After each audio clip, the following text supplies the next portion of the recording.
PG. PG. You donkey. All right. So what's going on, guys? I promised we'd do a podcast. So I called one of my best friends. CJ. You probably know him as Anderson Knight.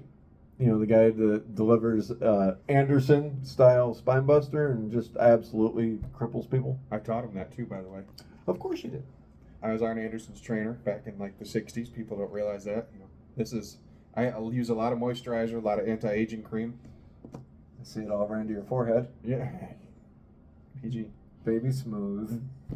All right, so anyway, so I figured that since this is the first episode, what we'll do is we'll just have a normal conversation, like a couple of people that actually know each other intimately. From the road, of course. And so you're a huge nerd, kind of like me. Yeah, I've been accused of that a few times. People assume that you know, when we're on the road going to wrestling shows and stuff like that, the conversation is mostly wrestling, and it almost assuredly never comes up. Very much a blip on the radar. I mean, there's a few conversations here or there, but it is not predominantly. I recall one of the times that we, and the rest of the Nomads all rode together. It was not necessarily a conversation, but I crossed state lines cussing about Burger King because I could not get onion rings. We got you your onion rings. Yeah, it took several hours, but we got onion rings. I went to 3 different Burger Kings, and I had not PG words with the people in the car that thought it was funny. And we finally got there with onion rings, and I got a large onion ring, a rodeo cheeseburger, and I ate some of Benny's onion rings to the point that I actually was sick of onion rings by the time we left the Burger King. If I remember Sean, Ace Evans, Sean Evans, Big Bad Wolf, Lone Wolf, the Nomad, the original Nomad, he was driving. Yeah. Because he doesn't trust anyone else to drive. Correct. I remember we were on the expressway at one point, and Sean goes, "Hey, look, a sign for a Burger King." And I went, skip it. And I think that was what caused all of the swearing. I think we were coming back from Ohio, weren't we? We were coming from Toledo. And we ended up pulling over at a Burger King that was in a truck stop kind of in the Detroit area. And if we weren't going to pull over, I was going to get out on the highway without worrying about him touching the brakes because that's how bad I wanted onion rings. We also ran short of gas, and we got off on this exit ramp that, you know, there's 5 big, burly professional wrestlers in this car. And Mo. And Mo Evans. And we get off this expressway that has a sign for a gas station. And there's not one light to be seen as we're coming down the ramp. And it's all dark and shadows everywhere. And we're like, where's this gas station? So we decide to turn.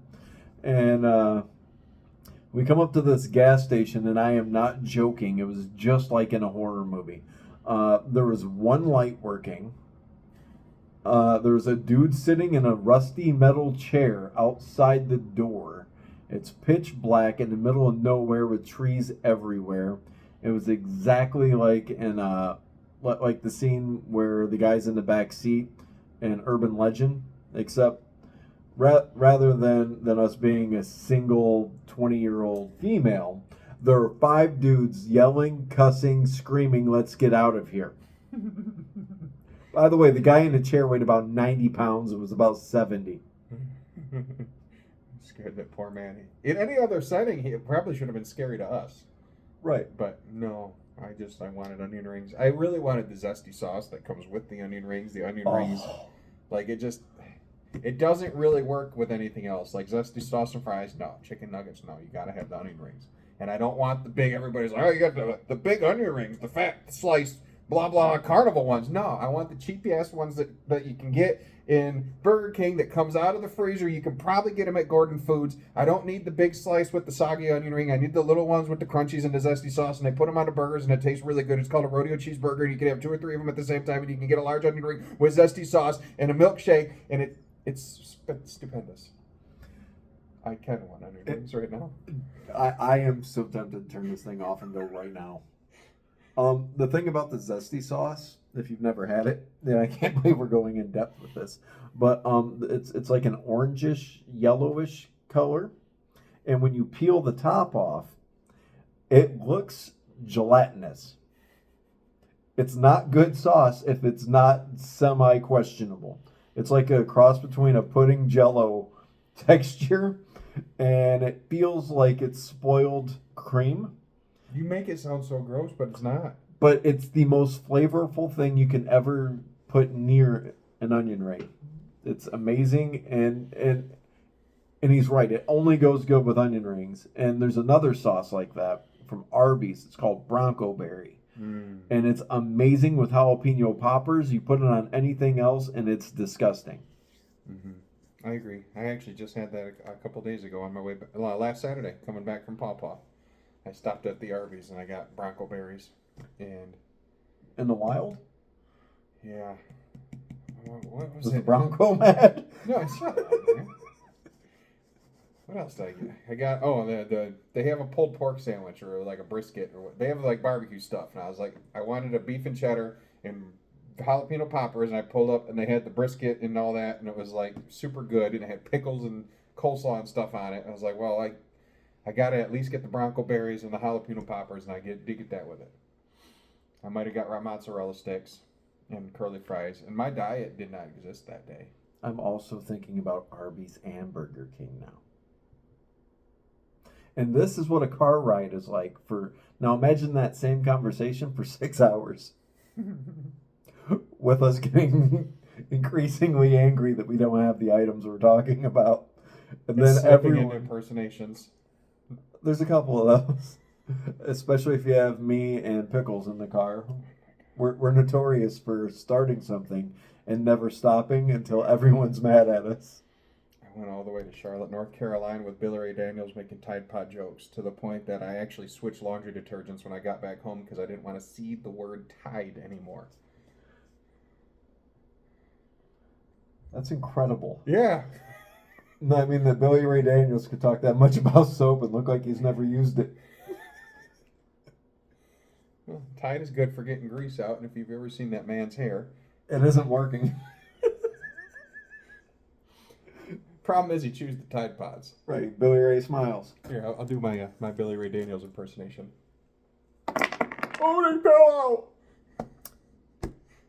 We love you, Billy Ray. He does. I tolerate you at best. I love you, Billy Ray. So I figured that we could talk about. I do too. By the way, this whole show is not just going to be wrestling road stuff.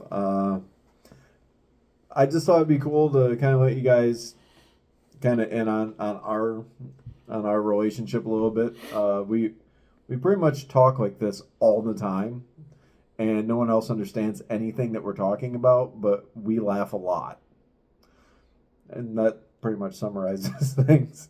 But all right, so I kind of want to talk about movies. Okay. I know you like those. Yeah, they're pretty good. So I had a question for you. We both watch a lot of movies, or have over the course of our antique age that began before the talkies. Yeah, my backside has seen a few couches. Yes. So I want you to think of what to you is like a modern classic, like anything we'll say from 1985 to 2000. What do you think? A couple like overall, gun to your head. There's a movie you got to watch. Which one are you putting on? Terminator 2. Yes. No hesitation. Because it's got action. It does have comedy. It has suspense. It's a thriller. It's all the good things. It actually has CGI that is way ahead of its time because the stuff that happened in Terminator 2, I don't even think still looks good. Like the movies that come out today could learn from Terminator 2. And damn near half the movie is like quotable. And people know what you're quoting when you say it. Yeah. It's Absolutely. hard to beat. It's hard to beat. And it's one of the very rare things I can honestly say the sequel was better than the original content. You know what's crazy about that? I mean, talking about the iconic quotable lines from that movie. It was probably, 20, 25 years before people stopped saying hasta la vista, baby? At least regularly, I guess, yeah. And it still comes up now, Yeah. ironically, for all the hipsters out there. Mm-hmm. So here's a fun one for you, right? And I'm going to put you on the spot. So imagine that movie, right? But you have to recast it. Mm-hmm. Who are you putting in it? For Arnold's spot or any spot? Any spot. Give me like a weird. This is CJ's choice for somebody that I think would be really cool in this role. Okay. Just because I think he's got the shape, and I honestly like the build and everything. I honestly would like to see the Terminator played by John Cena, and then I would like to see John Connor. I can't think of his name, and I'm going to feel really crappy about this. But he played like Charles Xavier in the new ones, and he was in like Glass and Split. Goofy McAvoy. Yes, I would like to see him play an older John Connor. I think that would be really cool. And interesting. Oh man, for the villain, if we're gonna go like the whole. Or you can pick whichever villain you want. We're not going to keep it to the liquid metal, although that is by far. It's kind of the most iconic one, and even in all the sequels, they find a way to make the villain a liquid metal villain. Oh, by the way, here's a fun fact. Mm-hmm. You know the technology used for the liquid Terminator was actually something that James Cameron developed for a movie called The Abyss. Oh, is that where they were like breathing the liquid oxygen stuff? Yeah. Yeah. And they used that. He used that technology and just made it shiny. And then that took Light and Magic, Industrial Light and Magic. It took them something like 6 to 8 months to figure out how to make every angle of that surface chromed out and shiny. I didn't know that. That's kind of cool. Never knew that. I learned something new. All right, so for the villain, people are gonna laugh at this, but if you think not him as like stripper, dancer, whatever, pretty boy, dumb person, but if you've actually seen him do serious roles, Channing Tatum. Channing Tatum, I think would be a great villain. You know, I like Channing Tatum. He did a movie back in the 90s before he got his huge breakout role. It was an indie movie called A Guide to Recognizing Your Saints. I've never heard of that one. And it's fantastic. And it's a drama that takes place in like a local Brooklyn neighborhood. And it's got Channing Tatum, Robert Downey Jr., Chaz Palminteri, and it has I can't think of her name right now. Sorry, this is not supposed to happen on camera, but Ahsoka, Rosario Dawson. Okay. I've never seen that movie, but I know what you're talking about. It's one of those movies that like it's an indie movie that that's just like a neighborhood Bronx type total independent film, but absolutely endearing, kind of heart wrenching and super dramatic. And if you haven't seen it, or which you probably haven't, or heard of it, which you probably haven't, look for it and check it out. It's pretty dope. So, okay, so we talked about if you had to recast. Now, looking at all the reboots, remakes, reloadings, the do-overs, the legacy sequels, and all this other stuff, what do you think what do you think is probably the worst recasting that they've done? Because there's been a ton of them.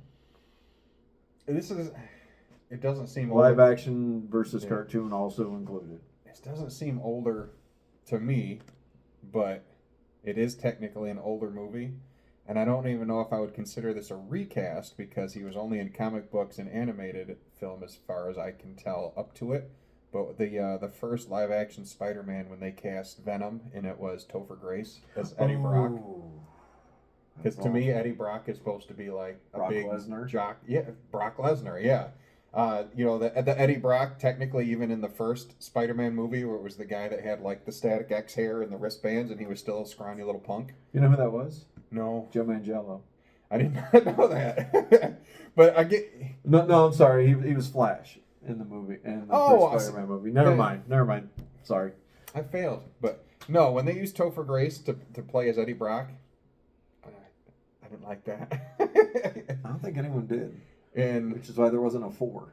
And I know is like nerd movies, I guess, but the other one, as cool as the villain was, the Riddler in the the weird Patterson Batman. If he was any other villain, I think it would. Even if he was an original villain, I think he would have been perfect. But to me, that is not how the Riddler should act. Well, first off, soapbox. The Batman, I couldn't stand that movie. It was so boring. I think the Penguin was fantastic. That was the best rendition of the Penguin anyone's ever given. Rest in peace, Burgess Meredith. I love you from the Batman series and Rocky. But the Riddler didn't look like the Riddler. He didn't present any actual riddles. He just said a bunch of sadistic stuff that Batman had to figure out. Mm-hmm. He didn't dress like the Riddler. It looked like he wore a hefty bag through the whole movie. It was just a weird, wee missed look. Mm-hmm. Pattinson, I know a lot of people love him as the Batman and this new incarnation. I do think he was a decent Batman, but the worst Bruce Wayne, possibly even beating George Clooney. That's a straight up fist fight that I don't want to watch. George Clooney, though, was a good Bruce Wayne because he's a horrible Batman. Yeah, because he was like, a rich playboy, pretty boy, whatever. So, I get it. The problem with Pattinson is if I never met Bruce Wayne and I was new to Gotham, I just walk in and I've heard of the Batman and everything going on. I'd walk in the room, shake his hand as Bruce Wayne and go, that guy's Batman. Because he was dark and brooding and hot topic all the time. Mm-hmm. And it made no sense whatsoever. He made no attempts to mask or change his personality, his voice, or anything. And also, the director made no attempt to wake me up halfway through. It was so slow. Selena Kyle was all wrong. Mm-hmm. Lenny Kravitz's daughter, what's her name? Zoe Kravitz did her absolute best to try to resurrect it from a dead script. I felt like nobody that had their hands on that movie has ever read a Batman comic book in their life. Pattinson himself said that he didn't even want to he didn't want to do the stereotypical comic book body. He didn't want to work out. He didn't want to do this. Whatever. I'm all for body positivity. It is what it is. But Batman's whole thing is he's in peak physical condition constantly. How can you play Batman and be like, I'm not going to work out for the role? What sense does that make? Okay, so if you're on the same side of body positivity when it comes to getting paid $20 million to play that role, why not have Danny DeVito play Danny DeVito? Yeah. Why not have Danny DeVito play Batman? I guess because they wanted to give us Billy Joe Armstrong. Because that's what it looked like, was the dude from Green Day was kicking people's ass in a subway station. He couldn't do that. But still, no. And I go back, because the whole thing that started this was the Riddler. The character that he was portraying, like I said, if that was an original character, I didn't mind it. That's not the Riddler to me. He also didn't give Batman a chance to save anyone. No. The Riddler doesn't kill unless you fail. Exactly. He was just he was like if the Joker decided he wanted to be the Riddler and put Bane's mask on and it didn't fit. He was the toy maker without the toys. Yeah, a little less known. They could have given us Calendar Man. I'd have been happy with that. I want Zsasz as a main villain, not as a sidekick. I think that dude goes hard. Mm-hmm. Also, so are you watching any of the comic book TV shows right now? Honestly, the only comic book TV shows that I've watched recently was Harley Quinn and Invincible, and I did watch. Oh God, why am I drawing a blank? The Doom Squad or Doom Patrol the Doom Patrol. Doom Patrol. I absolutely loved Doom Patrol. I love the Harley Quinn one. I get it's not accurate, whatever. They're kind of taking liberties with the characters, but I absolutely loved it. Invincible is super brutal. I really like. I honestly didn't realize it's been around for as long as it has. So kudos to them because I've gone back and read a lot of the original content after I realized how long it's been around. Fun fact: early episodes of King of the Hill, Bobby Hill is reading Invincible comic books. It's been around a long time, and it's only just now popular. And then I did watch. That's wildly inappropriate, by the way. Bobby was 10. Yeah. By the way, that's coming back. Yeah, I know. I saw that. I'm kind of excited for that actually.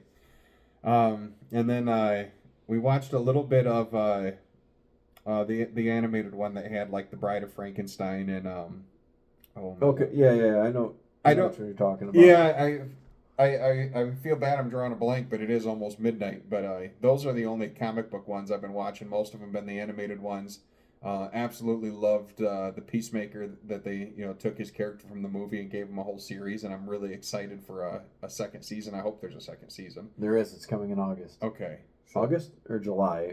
I was on Max earlier and it was advertising. I scrolled over Peacemaker and it said season 2 coming. I can't remember if it said July or August. That one I'm excited for, and I know this isn't comic book related, but we're talking about TV series, and we somewhat touched on Arnold a little bit ago. He had a TV show, I think 2 years ago maybe. It was called Fubar, that came out where he was like a CIA agent, and it was hilarious. And apparently, I didn't even know there was a new season coming, but apparently that one drops in June. So Really? Yeah, I found out today that there's a season 2 of that. I haven't seen that. I'm gonna have to watch it. It's really good. That was actually how I found out who Fortune Feimster was, because she was one of the actresses in that movie with him. And then my wife's like, "Oh, I think she does stand-up comedy." And then I got addicted to her comedy specials, and that's who we went and saw tonight at DeVos. Was she awesome? She was awesome, and she was how I found out, because she's like, "Yeah, I dabble in movies," and she's like, "And by the way, Fubar is coming out in June or July, whatever it was," and I was like, "Oh crap!" That's awesome. No, she is absolutely hilarious. If obviously we're not sponsored by her in any way, but you can find her specials on Netflix. I think she has 3 or 4 of them out right now, and they're absolutely hilarious. I'm not super big on stand-up comedy. There's only a few that I really care to watch in full, but I really enjoyed her, and her set tonight was really good. Also, we're not sponsored by Kevin Hart, but if you're watching and you want to send me tickets, Anthony Jeselnik, same deal. That's funny. All right. So we talked a bit about comic books. We talked about a little bit of movies. So, are there any comic books that you would like to see them make a movie of or make an attempt at? Bartman. Yeah. I'm totally kidding. But that would be kind of fun, actually. It'd be better than the first Simpsons movie. Oh my God! Yeah, to make a movie out of the Bartman comics as if it was an actual comic and not just Bart. Well, if they're gonna do that, I want a crossover with the Coon. Oh my God!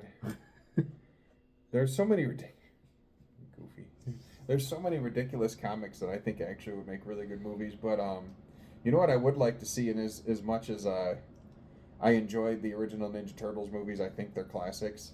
Like, not that I want a movie in black and white, but if you take like the original stories, that real dark story where they weren't essentially like in the newer ones, they're Splinter's kids, he raised them, he trained them, he taught them to protect themselves and all that stuff. But the original comics were dark. Like, Splinter trained them as essentially assassins. He would train them to go after Shredder on almost like revenge mission, essentially. Right. I remember in the first, it was either the first or second comic. It was on like the second page where they're fighting the Foot, and Raphael throws a sign and sticks right through the dude's forehead. Yeah, they were trained assassins. Like each turtle had a red mask, so they weren't differentiated by color. Like in the new ones, the purple, orange, blue, red.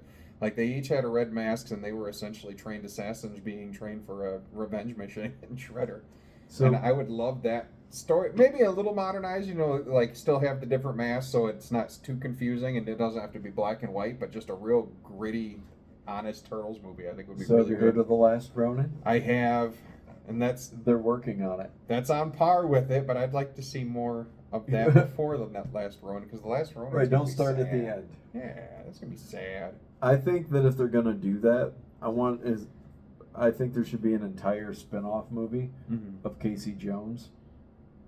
They need to do Casey Jones some justice. That's a way too cool of a character. And the first Ninja Turtles movie, he was cool, but he was a little too caught up with April, which they kind of developed for that movie. At the time, that he wasn't even like involved with her. He was like a maniac. Yeah. He was basically a pun of the Punisher. Kind of, yeah. Like he was all revenge and anger driven, and he never really had anything tragic happen to him. He was just a nutcase. And he didn't relate to anybody and talked like Clint Eastwood, which I thought was amazing on the original series. He was my favorite character on there. Also, kind of in the same vein, I'm excited to see what they do with Lobo. I keep hearing like rumors of it. I don't know if it's anything's confirmed or not. I got excited because I saw what I thought was a picture of it on set, and then it found out it was just some idiot playing with AI, which is all way too real now. And it was an AI picture. It was not a movie set picture. Was it the one with him on the motorcycle? Yeah. That was a cool picture. It was a cool picture, But Jason Momoa apparently had been asking them to do this for a couple of years. yeah. And then one day he got a call just letting him know that it was on, and he got super excited, and in an interview he said he squealed like a little girl. And that's funny to me. Mm-hmm. I'm also anxious. Are you looking forward to either of the two big superhero movies coming this summer? Fantastic Four or Superman? No, but I'm not also going to go into them wanting to be disappointed. To be completely honest, neither one of them are their comics or stories that I've ever really liked. No? No, I've never been a big Superman fan, and I don't know that much about Fantastic Four to judge them. But I'm not one of those people that thinks everything sucks and goes into it closed-minded and makes it suck for them. That happens. Yeah, I'm going to go in and watch it, and if I like it, I like it. If I don't, a lot of the stuff I like, people hate because it's like, oh, it's not accurate, it's not this, it's not that. It's like, you're going in with expectations. I just go in to be entertained. Right. Well, it's hard to set that aside sometimes because some of the things that you're really passionate about, you get so excited to see that they're going to be doing a live action or a sequel or some version of it. And then when they show you what they're working on, it's like they bailed out on everything that you thought was cool about the character. Yeah, how many times can they retell the same story? I mean, face it, there's been 47 Batman movies. the Batman movies, all the different Supermans, including the Justice League, including like TV series and spin-offs, which Smallville is actually way better than I expected. I am late to the Smallville train because that was a thing when I was in high school in like 2002s or 3s. I've been watching a lot of I've been watching a lot of the old stuff randomly, and it's way better than I thought. The Lex Luthor in Smallville is badass, dude. Michael Rosenbaum. I might be in there. You have the whole box set. Look at I that. do. But Unfortunately, this isn't a game show, so he will not be taking the prizes home with him. no. I actually liked the Fantastic Four, the first set of movies that came out that everybody cried about, and I haven't even seen the ones that came out recently. So I have a love-hate with that. So the first one I thought was about as good as you're going to get on the budget they had, and I think it's a great kids movie, which is totally accurate for the Fantastic Four. It makes sense because I watched it as a kid. That's how old it is. He wasn't a teenager, but still. I was older. So anyway, the sequel, they had all the best setup they could possibly do with Silver Surfer and Galactus is coming, and then rather than having Galactus in the movie, they had a giant cloud for no explainable reason whatsoever. There was no Galactus in the Galactus movie, and then it's true, but yeah. And then they tried to reboot it. And they changed every single characteristic possible. Mm-hmm. They made it dark and gritty. They changed the entire story. They unsiblinged Johnny and Sue Storm. They literally just went through and said, how can we ruin this movie at every angle? And then they went ahead and released it. And I don't think the family members of the actors even saw that one. So there's that. Hey, Johnny Storm was in the new Deadpool movie. He did do a cameo. That was kind of fun. Yeah, that was awesome. Especially because they led up to the whole thing expecting it to be Steve Rogers, and then he does the whole flame on, and like I was there, like it wasn't opening weekend, but it was close, and like the crowd erupted because nobody was expecting that. We were so excited to see Captain America, It was Human Torch. That's perfect. Oh, it was so good. I was super excited with Blade coming back. That got a really good reaction too. I'm That a was massive fun. fan of Blade. If you haven't noticed, I have his sword on my arm, and I think I have no idea what they're going to do with that one because apparently they had a script. They were about to start filming, and everybody that was involved absolutely hated it, and they threw it out completely. And there was a rumor that the new Blade, I can't pronounce his name, Mr. Walker, I can't say your first name, I'm sorry, threatened to leave the project because apparently he was going to be putting together a team of vampire hunters that were all women, and they were going to take the forefront, and he was going to be a sidekick in his own movie. And he just said, "This is garbage." Oh God! Could you imagine the backlash on that? Mm. Also, here's a little fun fact about Blade. Without Blade, there's no MCU. Marvel Comics was actually going into bankruptcy in the 90s, and they were selling off the property or the IPs to some of their characters, and they weren't even circling the drain anymore. They were hanging onto the mesh. Right. Hoping not to go down. Right, and you know, Mom was in there with the newspaper, swatting at the fingers. Yeah. They were done, Mm-hmm. and someone approached them and said, "Well, would it be okay if we made a movie about Blade?" And they said, "Yeah, go for it," and it turned a profit. It was a huge success. So then immediately they greenlit Blade 2, another huge success, and so that kind of proved that there could be money made by comic book movies. And as a result, Sony said, "We want to make a Spider-Man movie," and Fox said, "We want to do a Fantastic Four movie." And so all these different studios, you know, all started, you know, throwing money at Marvel to get the rights to all these movies.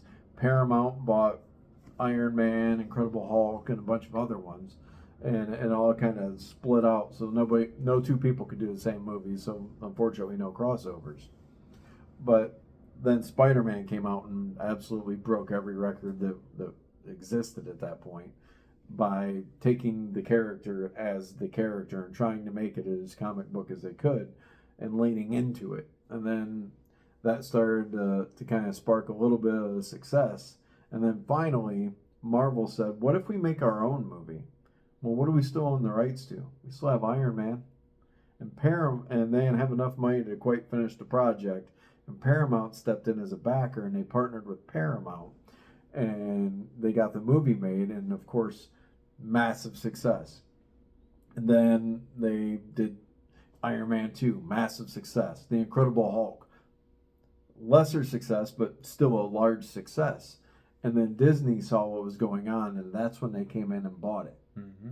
And that's why after Iron Man 1 to Iron Man 2, somewhere in that area, is when Marvel was actually bought out by Disney, and they got the Disney machine behind it, and that's what launched the MCU. Thank you, Blade. Mm-hmm. And then it wasn't really taken super seriously until Winter Soldier. And that's just my opinion. Because to me, even with everything that's been out since then, that is still my absolute favorite, because the way it was done, the way it was written, and that was the movie that occurred just before like the whole Agents of S.H.I.E.L.D. thing started. And then the Agents of S.H.I.E.L.D. used their TV show to tie in the movies, and I feel like Winter Soldier is really where the branches started. Yeah, that makes a lot of sense. However, I'm going to humbly disagree. No, you will not, or I'll hit you with a Billy Ray Daniels tooth. Oh! Shame on you. Billy needs these. So, I humbly disagree because I still don't take him seriously, and I never will until Howard the Duck gets his shot at coming back with fame. He was in one as a cameo. I want the foul-mouthed detective to come back. They can do Deadpool. They can do Howard the Duck. I think they missed an opportunity by not putting them together. I was really surprised when after the first Deadpool happened and they realized how much people wanted that they didn't do something with Howard the Duck in the next two. At least, even if it was a small part, I'm really surprised they didn't do something. Did you know that in Endgame, when all the portals open in the background, you can see Howard the Duck come through? Yeah, I saw him there, and he had a real brief one in one of the Guardians of the Galaxy. He was in one of the pods that the Collector had. He was in two scenes in that. In the post credits, he's sitting there talking, having a drink, and he's talking to Cosmo. There's a deep cut for you. I'm for sure I saw that. I probably just forgot about it, I guess. And so, I think that's pretty cool. Also, getting back to like classic throwback movies, you're a huge Ghostbusters fan. Yeah. I like Ghostbusters. What did you think of the last one? I liked them. The Frozen Empire one, you mean? Yeah. Yeah, I really liked it. I enjoyed the one prior. Oh my lord, Afterlife. Yeah. I mean, face it, you're not going to get all the original actors. Regardless of Harold Ramis passing, they're all older. They're not looking to do a full length movie and do all this. I think for what they had to work with and what they were trying to do, it was. As a Ghostbuster fan, I loved it. See, I'm not a big fan of all these series coming back and attempting to pass the torch and all that stuff. But I do think that Ghostbusters did it better than anybody. I thought it was real good. I really enjoy the callbacks that they do. I like that they're still expanding while still reminding you. Mm-hmm. Which is something that I don't think enough of them do at the right level. Like if you go and watch like the last Indiana Jones movie, that's almost a blueprint for how not to do it, in my opinion. I would never actually watch the Indiana Jones movies. Nothing happened. Yeah, I know a lot of people are going to be like, "Oh, you can't." When I met my wife, she was a fan of the Indiana Jones movies, and we'll be married 10 years this August. So somewhere within the last 10 years, I finally watched the Indiana Jones movies. And they're kind of dope, right? I enjoyed them way more than I thought I would, to be completely honest. I'm also a huge Star Wars fan. In case you couldn't tell. You can't, but he doesn't have a silver leg. I guess you can't really tell him. That's reflection. You can't tell him. It's silver. You can't. I watched the better version of Indiana Jones. I watched The Librarian. It wasn't bad. It was pretty good. I wanted to hate it. I really did. I really did. I gave it a God's honest try. I was going to hate it, but I didn't. Which, don't judge me, but kind of judge me. So I just thought it'd be kind of cool to have you on, and if I'm gonna do something, I gotta have at least a Nomad with me to start it because I have no backbone of my own. Mm-hmm. I have to borrow yours, like Sub-Zero in '94. So, this is basically just all I got. I didn't want to, do anything over the top or crazy or any of the gotcha stuff or have a list of. I want to talk about this, and this.